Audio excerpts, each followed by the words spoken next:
Salam olahraga jaya, teman-teman sekalian.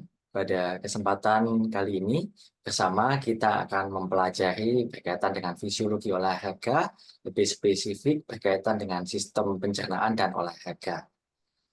Nah, pada pertemuan kali ini, kita akan mempelajari alasan mengapa penting bagi kita untuk banyak makan sayuran dan buah-buahan.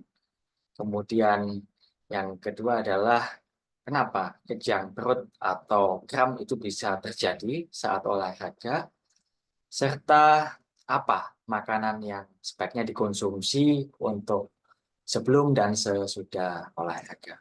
Kita akan mengetahuinya dalam waktu 30 menit ke depan. Secara sederhana bahwa proses pencernaan itu terjadi melalui beberapa tahapan ya.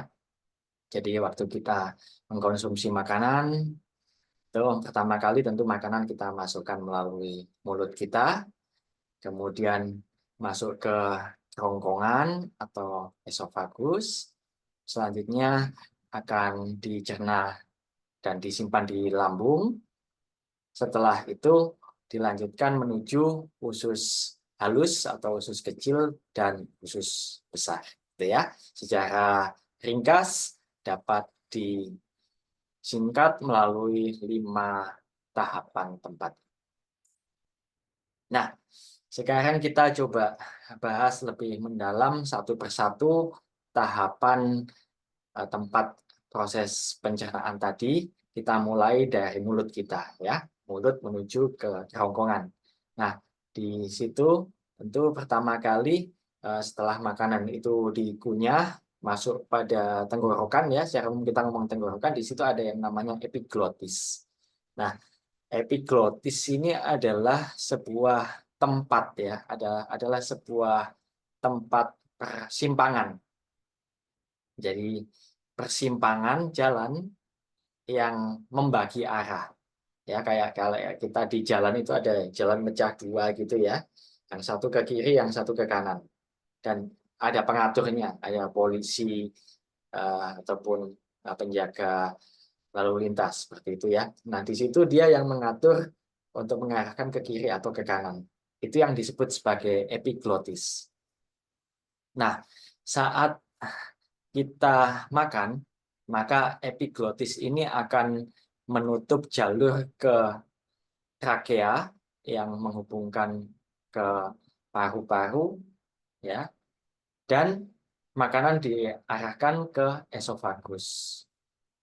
Namun sebaliknya saat kita bernafas, maka kalau kita menggunakan mulut ya, dibantu oleh mulut, maka di sini udara itu akan masuk melalui sistem uh, pernafasan, yaitu melalui trakea.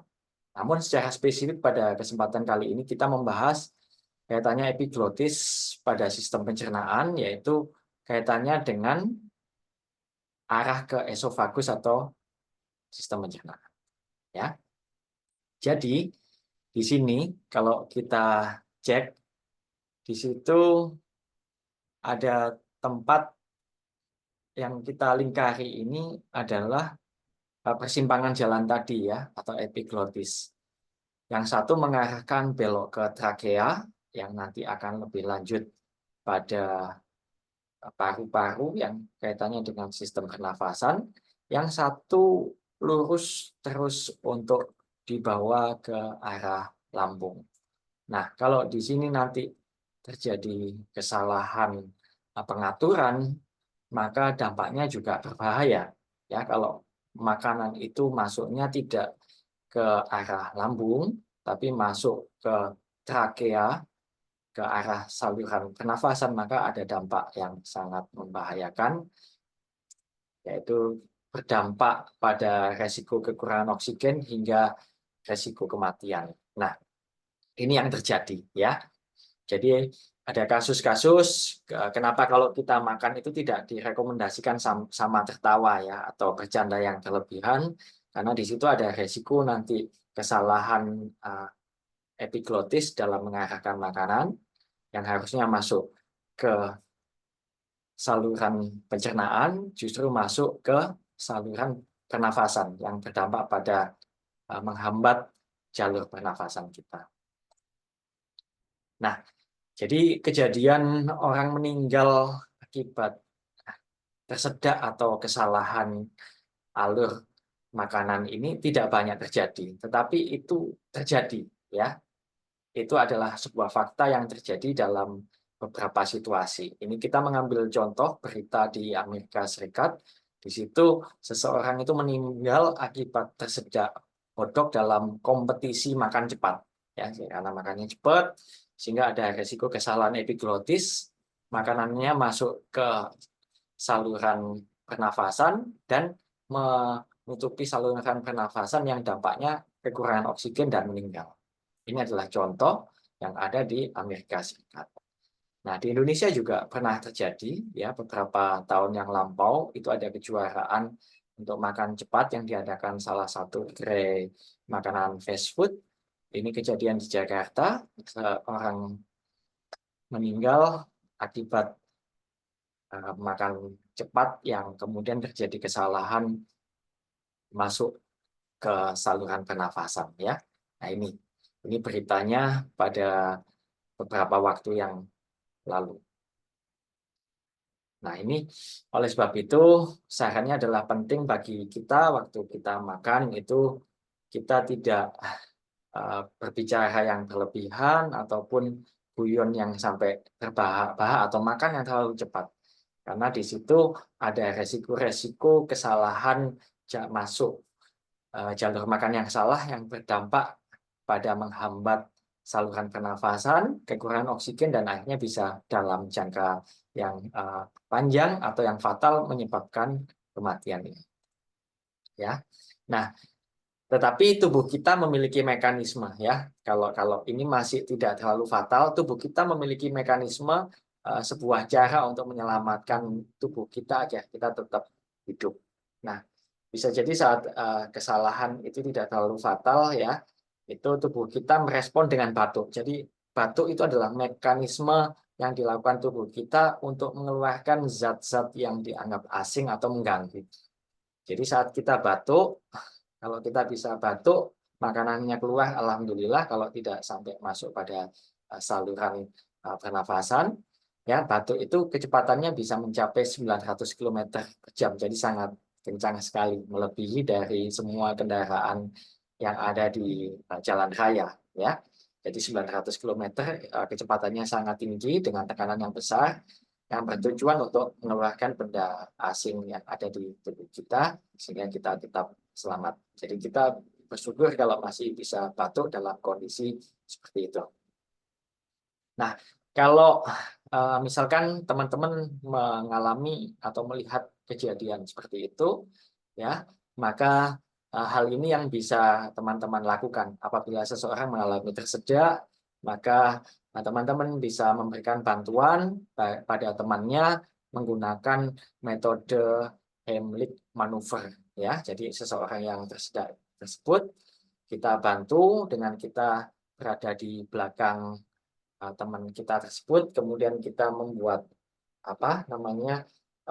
raman seperti pada gambar, ya, kita letakkan di setengah pergelangan lengan atas atau arah perut bagian atas, kemudian ditekan, ya, ditekan dan ditarik dengan tekanan yang besar, dengan harapan itu bisa mengeluarkan makanan yang menghambat tadi, ya. Nah, kalau pada bayi kita bisa lakukan pada gambar yang di sebelah kanan atas dengan membalikkan tubuh bayi menghadap ke bawah, kepala menghadap ke bawah dengan di pangkuan kita, serta kita tekan dengan tekanan yang cukup dengan pada daerah punggung bagian atas dengan harapan nanti makanan yang menghambat tadi bisa keluar melalui mulut. Nah, kalau kejadiannya adalah teman-teman sendiri yang mengalami dan tidak ada bantuan, maka bisa menggunakan media yang ada di lingkungan sekitar, misalkan kursi dengan meletakkan pada area perut bagian atas. Di situ kita berikan tekanan yang cukup untuk mendorong makanan itu keluar.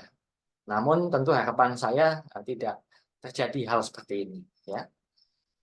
Selanjutnya kita membahas tentang lambung.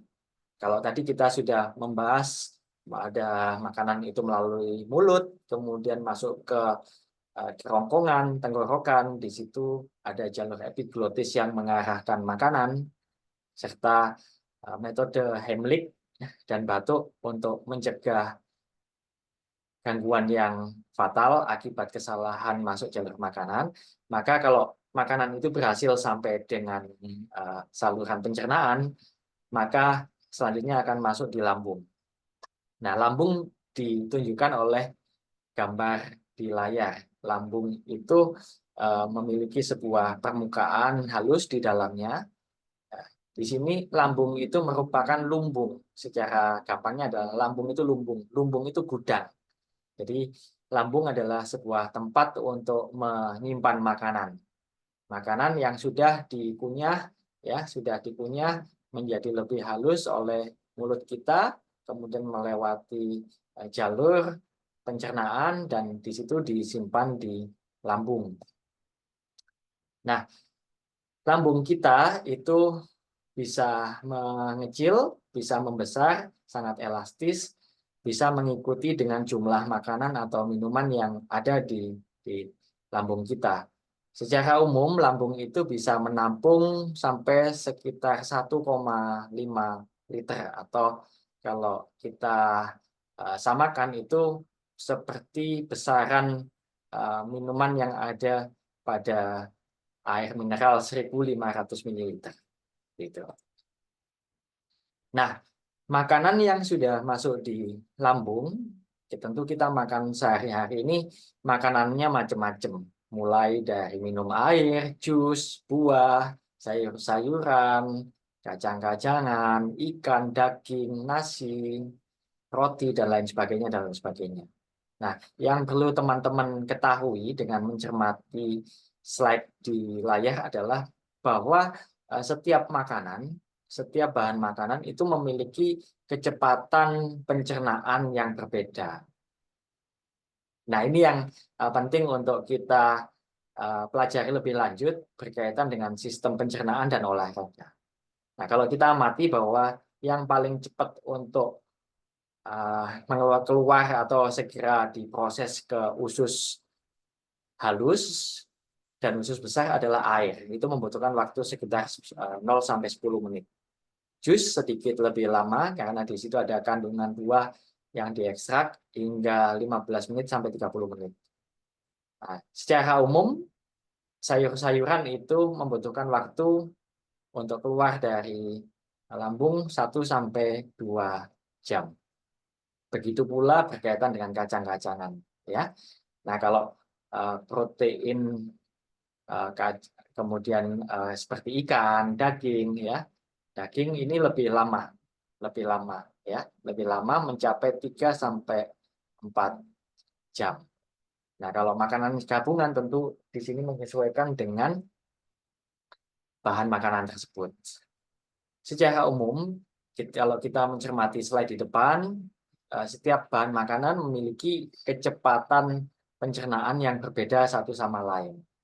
Nah, ini yang kita harus perhatikan sehingga nanti kalau mau olahraga, waktunya mepet, kita harus bisa memilih kira-kira mana yang tidak mengganggu waktu kita berolahraga kemudian berdampak terhadap kejang perut. Ya, serta mana makanan yang kita bisa konsumsi dalam waktu 1-2 jam setelah olahraga. Nah, selanjutnya setelah kita mendiskusikan tentang lambung sebagai tempat penyimpanan makanan serta bahan makanan ternyata memiliki kecepatan yang berbeda untuk dibawa ke usus halus dan usus besar, maka kita akan membahas tentang usus kecil atau usus halus dan usus besar. Nah, secara gampang, panjang usus itu sekitar 4 kali tinggi badan kita.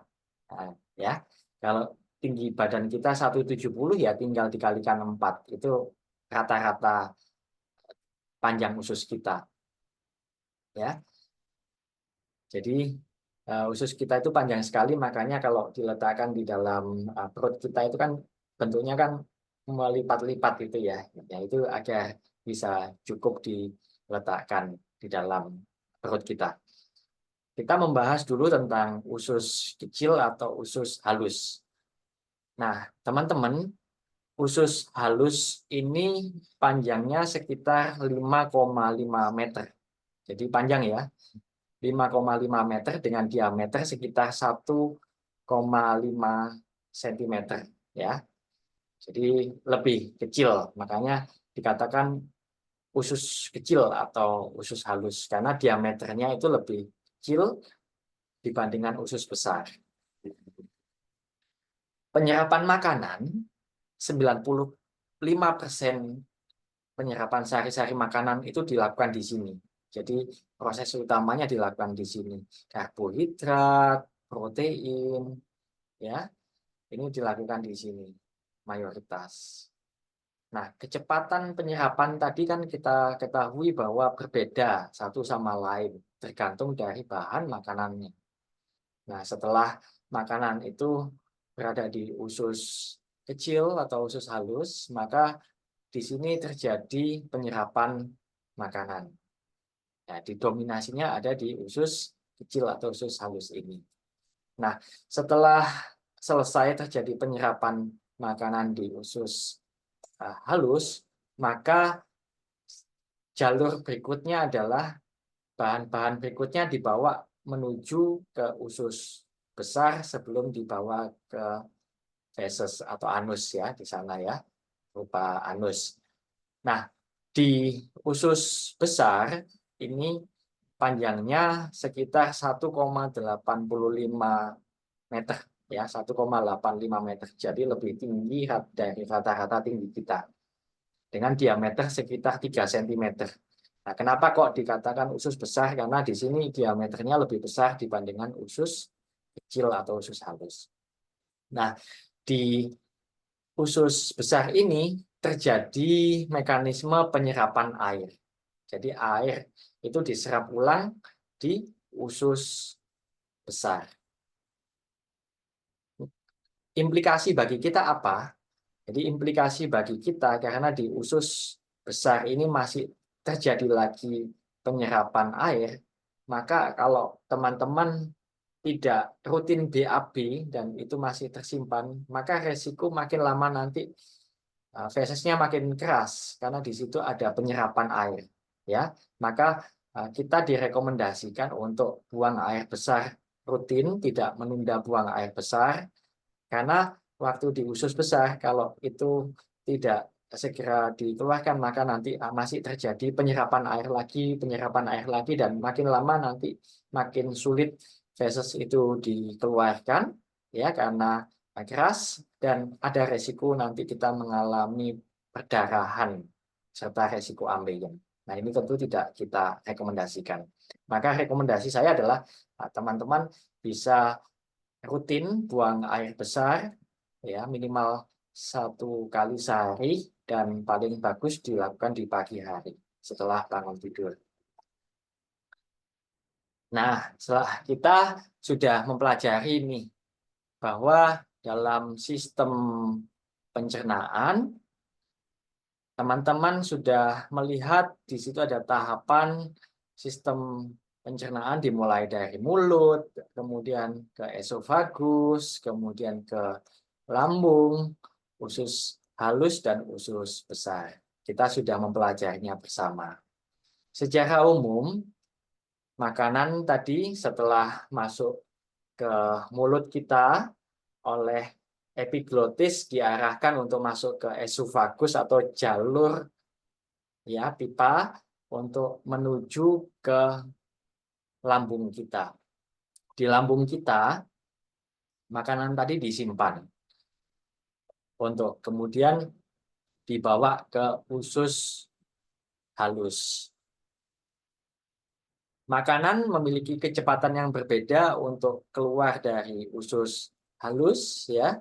Jadi untuk keluar dari usus halus ini memiliki kecepatan yang berbeda. Oleh sebab itu kita perlu memperhatikan hal ini kalau dikaitkan dengan waktu berolahraga.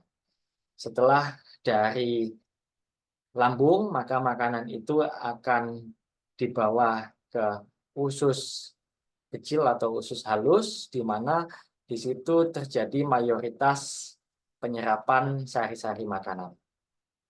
Setelah dari usus kecil atau usus halus, maka makanan itu akan berjalan ke usus besar dan di sana masih terjadi penyerapan air, ya, sehingga sarannya adalah kita penting untuk membuang air besar secara rutin, tidak menunda buang air besar, agar nanti feses kita tidak semakin mengeras, sehingga kita tidak mengalami permasalahan yang lebih fatal.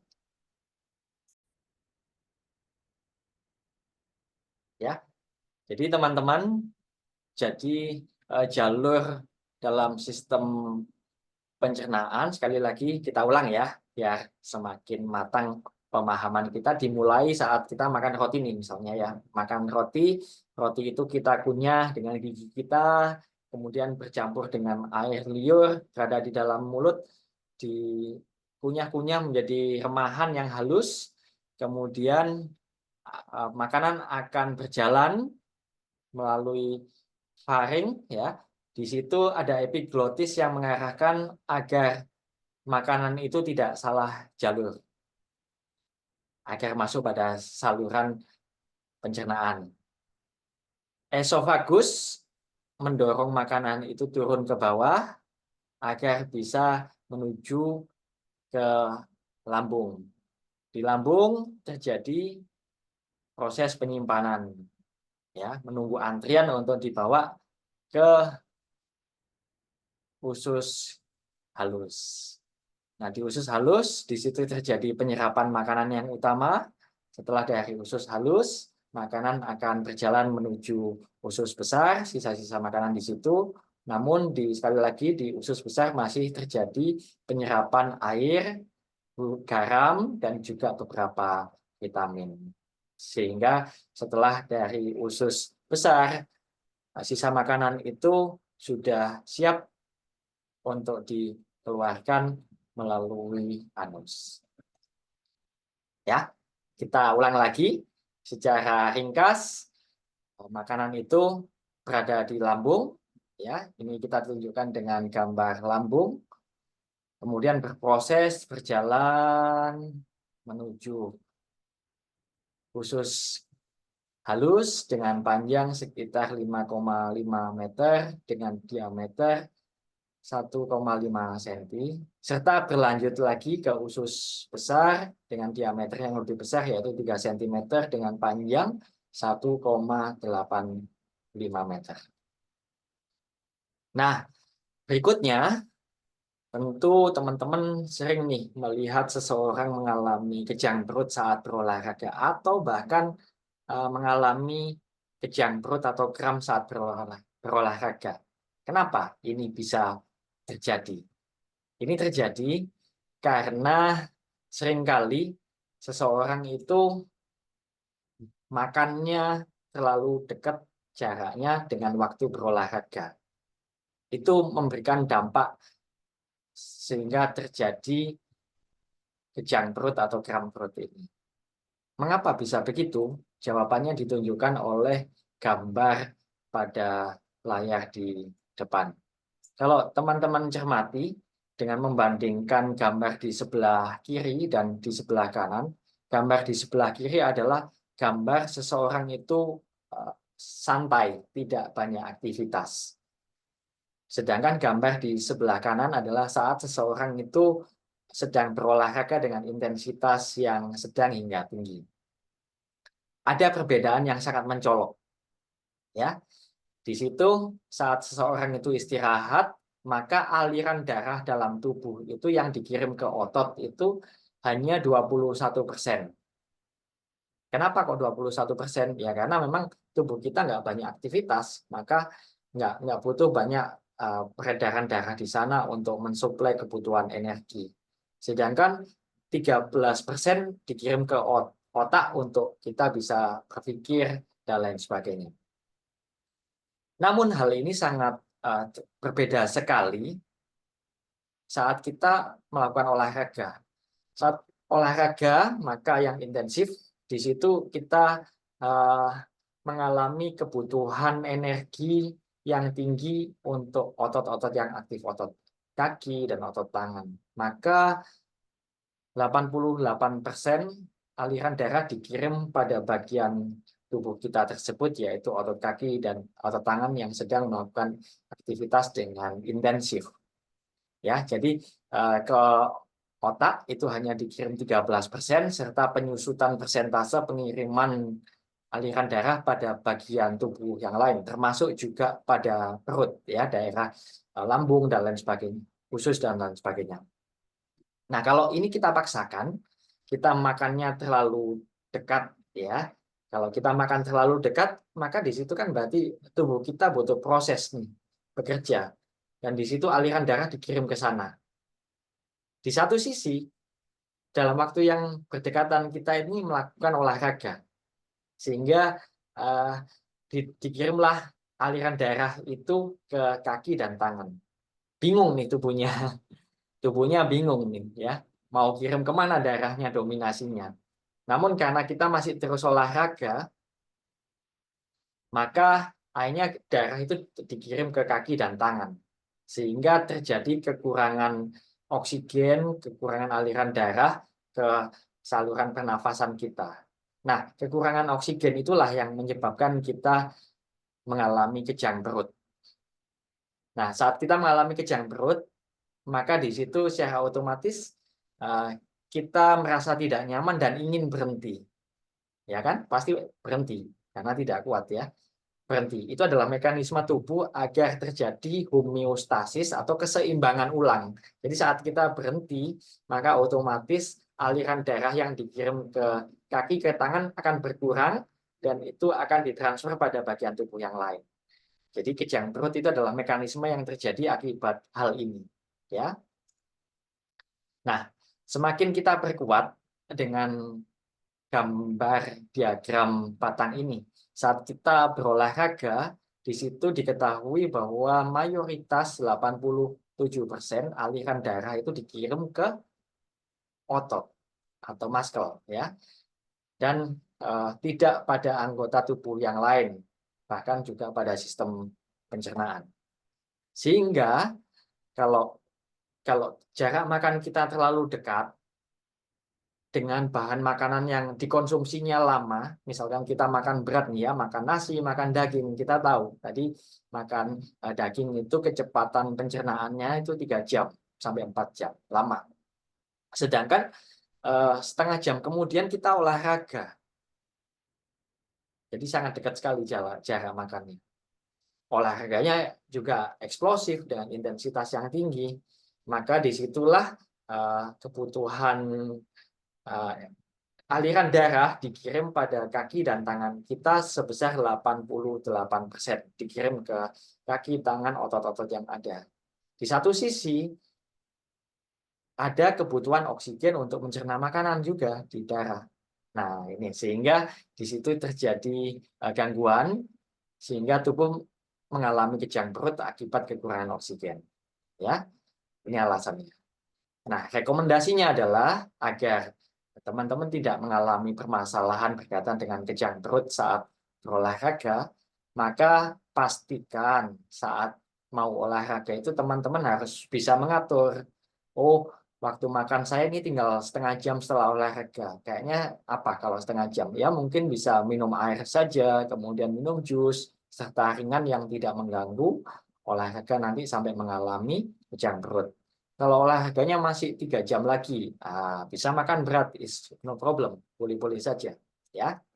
Jadi saran saya teman-teman saat olahraga memperhatikan slide ini, sehingga itu menjadi acuan keamanan berolahraga serta tidak mengalami gangguan. Nah, paling gampang, sederhana, tipsnya adalah makan berat adalah 2 jam sampai 3 jam sebelum olahraga. Nah, kita sudah mengetahui nih, makan sebelum berolahraga itu kita harus memilih bahan makanan yang tepat. Namun begitu juga saat setelah olahraga, ya. Jadi sebelum olahraga itu kita direkomendasikan makanannya adalah karbohidrat yang sehat dan lemak yang sehat. Contohnya adalah seperti oatmeal, gandum, buah-buahan, apel, pisang, kacang, seperti itu ya. Jadi ini adalah contoh bahan makanan yang bisa direkomendasikan sebelum berolahraga dengan memperhatikan kecepatan pencernaan tadi. Setelah olahraga, kita membutuhkan asupan gizi dengan dominasi yaitu protein dan karbohidrat. Kenapa protein? Karena tubuh kita mengalami kerusakan sel-sel dan di situ membutuhkan regenerasi sel-sel yang dibantu oleh protein. Rekomendasi yang bisa kita makan adalah bisa pakai protein shake dengan buah, kemudian Anda bisa makan ayam, kemudian dan ikan, seperti itu, olahan ikan. Nah, jadi dominasi sebelum olahraga, itu dominasi yang kita butuhkan adalah karbohidrat yang bagus. Seperti pada oatmeal, gandum, kemudian pisang, ini yang dominasinya. Nah, dominasi kalau setelah berolahraga itu adalah yang tinggi protein untuk memperbaiki otot-otot yang rusak. Tadi ditunjukkan tentang olahan ikan, kemudian kita bisa pakai omelet telur, kemudian ayam, dan kemudian serta apukat atau avocado. Jadi ini adalah makanan-makanan yang bisa kita konsumsi. Kalau tadi kita ngomong ada makanan yang direkomendasikan dikonsumsi sebelum berolahraga, ada makanan yang boleh dikonsumsi sesudah berolahraga. Pada layar ini adalah contoh makanan yang bisa dikonsumsi sebelum dan sesudah olahraga. Yaitu pisang, kemudian stroberi, anggur, serta kacang-kacangan. Untuk lebih detail, tentu hal ini Anda bisa pelajari lebih khusus pada mata kuliah ilmu gizi. Saat kita mengalami kejang perut, tentu itu tidak nyaman ya, teman-teman. Tidak nyaman. Nah, bagaimana kita mengatasi saat kita mengalami kejang perut? Untuk lebih detail, teman-teman bisa mempelajari pada telah internet. Saya mengambil salah satu contohnya, yaitu pada artikel di dunia fitness tentang bagaimana cara agar tidak mengalami kejang perut serta mengatasi kejang perut. Agar tidak mengalami kejang perut, tentu kita harus memperhatikan waktu makan tadi, ya, minimal 2 jam sebelum berolahraga untuk makanan berat, serta memperhatikan jenis bahan makanan yang kita makan sebelum berolahraga. Namun kalau sudah terjadi kejang perut, ya kita harus istirahat. Jadi waktu kejang perut itu terjadi, ya kita harus istirahat sejenak, kemudian mengatur nafas panjang, buang pelan-pelan, ambil nafas panjang, buang pelan-pelan, serta digosok-gosok perutnya, dibelai-belai halus ya. Itu untuk menstimulasi rasa sakit dan menimbulkan rasa nyaman sehingga nanti bertahap kejang perut itu bisa berkurang seiring waktu.